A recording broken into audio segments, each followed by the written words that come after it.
வணக்கம். மாலை முரசு செய்திகளை விரிவாக பார்ப்பதற்கு முன் தலைப்புச் செய்திகளை பார்க்கலாம். சென்னையில் பல்வேறு பகுதிகளில் இரவு முழுவதும் விட்டுவிட்டு பரவலாக மழை. விடிய விடிய பெய்த மழையால் குளிர்ச்சியான சூழல்.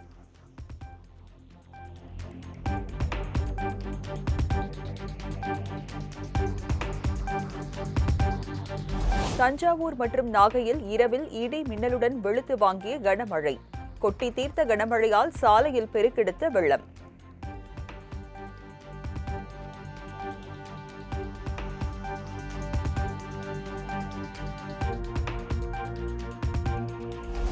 தென்கிழக்கு வங்கக்கடல் பகுதிகளில் வரும் 22ஆம் தேதி உருவாகிறது புதிய காற்றழுத்த தாழ்வு பகுதி. அடுத்த 48 மணி நேரத்தில் மேற்கு வடமேற்கு திசையில் நகர்ந்து மேலும் வலுப்பெறக்கூடும் என கணிப்பு.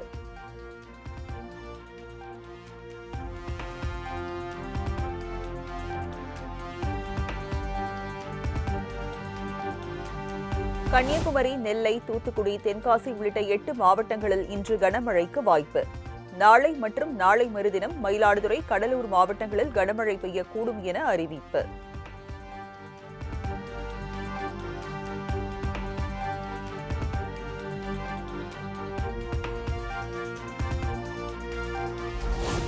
கள்ளக்குறிச்சி சங்கராபுரத்தில் தாய் தந்தையை இழந்த பெண் குழந்தைகளின் கல்வி செலவை ஏற்ற முதலமைச்சர் மு.க.ஸ்டாலின் தொலைபேசி மூலமாக ஆறுதல் தெரிவித்து துணை நிற்பதாக ஊக்கம்.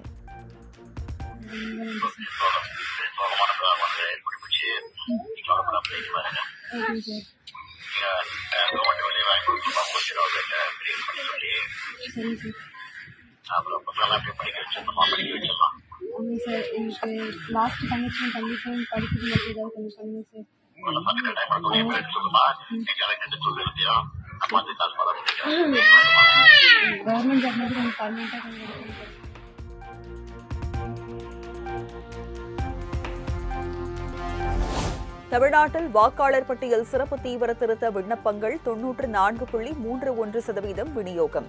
68,467 வாக்குச்சாவடி அலுவலர்கள், 2,37,000 வாக்குச்சாவடி ஏஜென்ட்டுகள் பணியில் ஈடுபடுத்தப்பட்டுள்ளதாக தேர்தல் ஆணையம் தகவல்.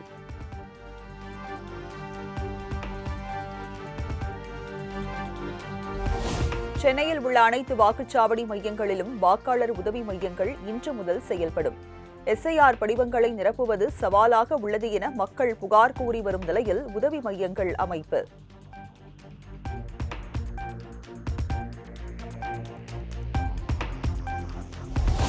அதீதமான பணி நெருக்கடிகளை களைந்திட வலியுறுத்தி இன்று எஸ்ஐஆர் பணிகளை புறக்கணிக்கப் போவதாக வருவாய்த்துறை சங்க கூட்டமைப்பு அறிவிப்பு. உரிய திட்டமிடல் இன்றியும் பயிற்சிகள் அளிக்காமல் அவசர கதியில் பணிகளை மேற்கொள்ள நிர்பந்தம் செய்வதாக குற்றச்சாட்டு.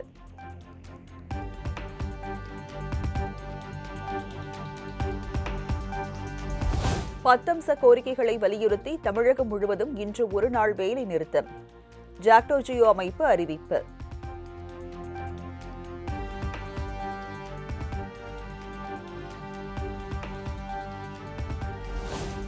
எஸ்ஐஆர் பணிகளை இன்று புறக்கணித்தால் ஊதியம் கிடையாது என அரசு ஊழியர்களுக்கு தலைமை செயலாளர் முருகானந்தம் எச்சரிக்கை. தற்செயல் விடுப்பு எடுக்கவும் அனுமதி கிடையாது என திட்டவட்டம்.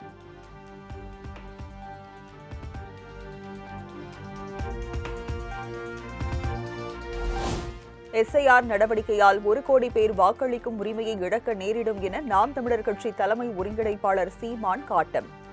குடிமக்களின் கடைசி உரிமையையும் பறிக்கும் செயல் வாக்காளர் பட்டியல் சிறப்பு தீவிர திருத்தம் என சாடல். வரலை செத்தவன் மட்டும் கிறித்தவ மீனவன் நமக்கு ஓட்டு போட மாட்டான்னு 40,000 ஓட்டை ஒரே தேர்தலில் தூக்கி விட்டீங்களா இல்லையா? அதே மாதிரி வேலையை செய்வீங்க நீங்கள். குறைஞ்சது 1 கோடி பேர் வாக்குரிமையை இழப்பாருங்க. பெரும்பாக்கத்தில் மட்டும் 20,000 பேருக்கு வாக்குரிமை இருக்காதுன்றாங்க. பீகாரில் 81 லட்சம் பேர் வாக்கு செலுத்துகிற தகுதி இருந்தும் வாக்குரிமையை பெற முடியாமல் வெளியில் நிற்கிறாங்கிறாங்க. அப்போ எப்படி?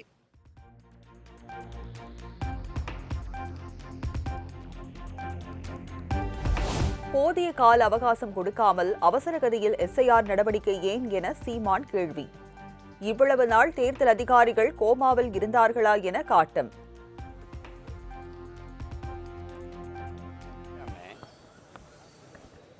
திடீர்னு போலி வாக்காளர்கள் நிறைய இருக்கிறாங்கங்கிறத எப்போ நீங்கள் கண்டுபிடிச்சிங்க? இப்போ 2 மாதத்துக்கு முன்னாடி தான் கண்டுபிடிச்சிங்களா இல்லை எப்படி? இப்போ தான் இந்த போலி வாக்காளர்கள்லாம் வந்திருக்காங்களா? இப்போ இவ்வளோ நாள் என்ன கோமாவில் நினைவிழந்து படுத்துக்கிட்டீங்களா இல்லை எப்படி? இந்த என்ன பண்ணிக்கிட்டு இருந்தீங்க?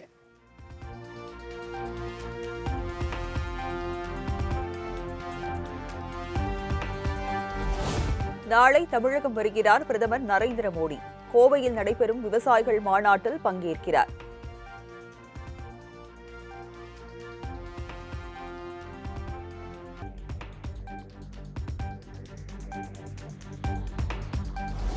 பிரதமர் மோடி வருகையையொட்டி கோவை மாநகரில் ட்ரோன்கள் பறக்க தடை. கோவை மாநகரின் முக்கிய பகுதிகள் சிவப்பு மண்டலமாக அறிவிப்பு.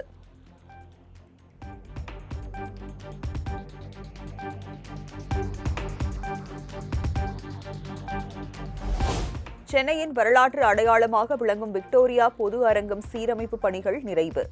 வரும் 20ஆம் தேதி பொதுமக்கள் பயன்பாட்டிற்கு திறந்து வைக்கிறார் முதலமைச்சர் மு.க.ஸ்டாலின்.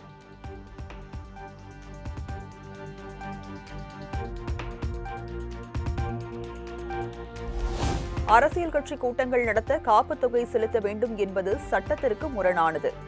தமிழ்நாடு அரசு வகுத்துள்ள விதிமுறைகள் தொடர்பாக சிபிஐஎம் மாநில செயலாளர் சண்முகம் பேட்டி.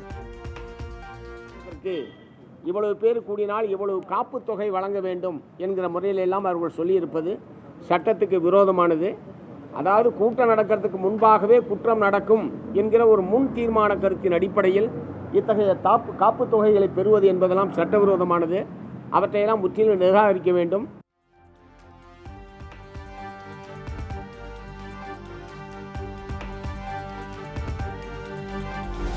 தமிழக வெற்றிக் கழக பொதுச் செயலாளர் ஆனந்த் மீது வழக்கு பதிவு. சென்னையில் எஸ்ஐஆருக்கு எதிரான போராட்டத்தின் போது பொது சொத்திற்கு சேதம் விளைவித்ததால் நடவடிக்கை.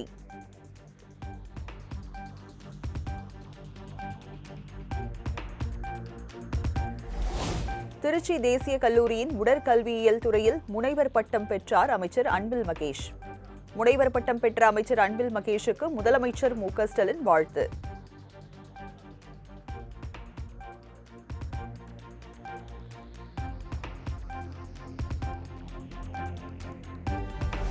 சென்னை செம்மஞ்சேரியில் 301 கோடி செலவில் சர்வதேச விளையாட்டு நகரம் அமைக்க அரசாணை வெளியீடு. கால்பந்து மைதானம், ரோலர் ஸ்கேட்டிங், துப்பாக்கிச் சுடுதல், தடகளம், வில்வித்தை உள்ளிட்டவைகளுக்கான அரங்கங்களை அமைக்க திட்டம்.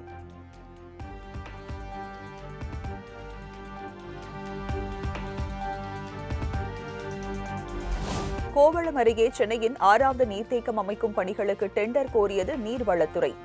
471 கோடி ரூபாய் மதிப்பீட்டில் 4375 ஏக்கர் பரப்பில் அமைக்கப்படும் என பட்ஜெட்டில் கூறியபடி அறிவிப்பு.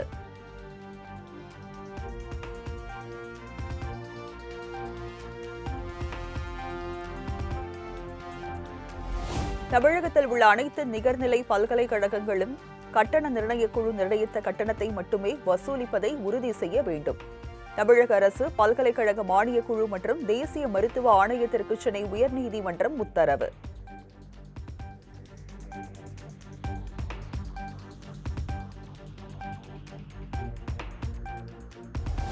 எல்லை தாண்டி மீன்பிடித்ததாக கைது செய்யப்பட்ட நாகை மீனவர்கள் 31 பேருக்கு நிபந்தனையுடன் விடுதலை.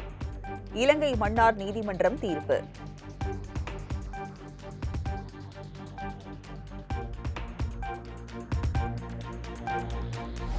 ராமநாதபுரம் அருகே கடல் வழியாக இலங்கைக்கு கடத்துவதற்காக தனியார் பேருந்தில் கொண்டுவரப்பட்ட 2 கோடி ரூபாய் மதிப்பிலான போதைப் பொருள் பறிமுதல்.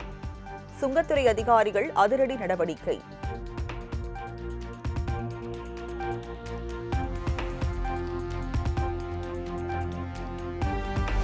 சென்னை கொருக்குப்பேட்டை பகுதியில் நகை பட்டறையில் சுமார் 2 கிலோ தங்க கட்டிகளை திருடி சென்ற சம்பவம்.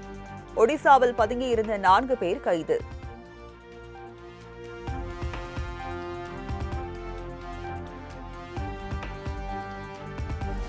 கார்த்திகை மாத சோமவார பிரதோஷத்தை முன்னிட்டு சிவாலயங்களில் நந்திய பெருமானுக்கு சிறப்பு அபிஷேகம்.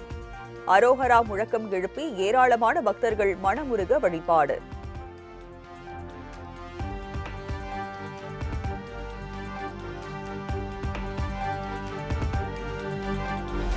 சபரிமலை ஐயப்பன் கோயிலில் மண்டல மகர விளக்கு பூஜை கால சீசன் தொடங்கிய நிலையில் அலைமோதிய பக்தர்கள் கூட்டம். நீண்ட வரிசையில் பல மணி நேரம் காத்திருந்து ஐயப்பனை தரிசித்து வரும் பக்தர்கள்.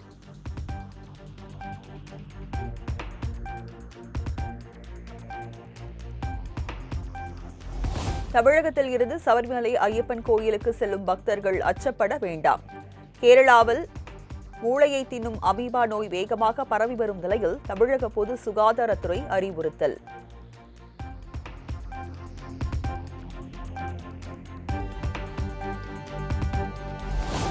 நாங்கள் முழு நேரமும் மக்களின் வளர்ச்சி மற்றும் நலனுக்காக உறுதி பூண்டிருப்பதால் தேர்தல்களில் வெற்றி பெறுகிறோம். டெல்லியில் நடைபெற்ற நிகழ்ச்சியில் பிரதமர் மோடி பேச்சு.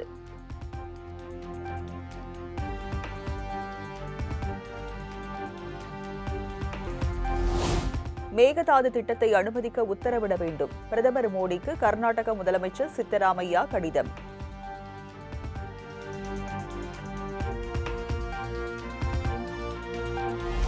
பீகார் சட்டப்பேரவையின் எதிர்க்கட்சித் தலைவராக ஆர்ஜேடி தலைவர் தேஜஸ்வி யாதவ் தேர்வு. பாட்னாவில் நடைபெற்ற ராஷ்டிரிய ஜனதா தளம் கட்சி எம்எல்ஏக்கள் கூட்டத்தில் ஒருமனதாக முடிவு.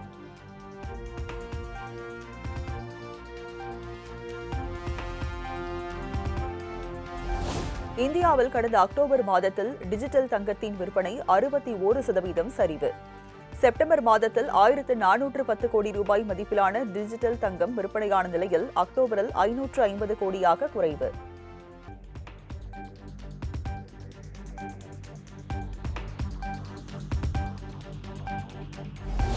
தடைகளை மீறி ரஷ்யாவிடமிருந்து கச்சா எண்ணெய், எரிவாயு இறக்குமதி செய்யும் நாடுகளுக்கு 500% வரி. புதிய மசோதா அமெரிக்க நாடாளுமன்றத்தில் தாக்கல். இந்தியா உள்ளிட்ட நாடுகள் பாதிக்கும் அபாயம்.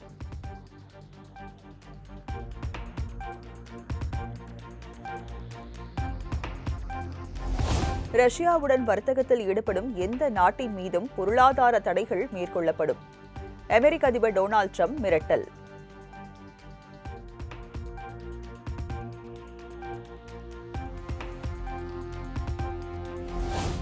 பெண் ஒருவரை நாட்டின் அதிபராக தேர்வு செய்வதற்கு அமெரிக்கா தயாராக இல்லை. அதிபர் தேர்தலில் போட்டியிடுவீர்களா என்ற கேள்விக்கு மிச்சல் ஒபாமா பதில்.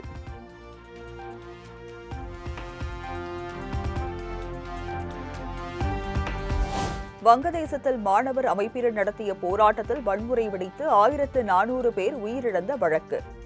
வங்கதேச முன்னாள் பிரதமர் ஷேக் ஹசீனாவுக்கு மரண தண்டனை விதித்து வங்கதேச தீர்ப்பாயம் அதிரடி உத்தரவு.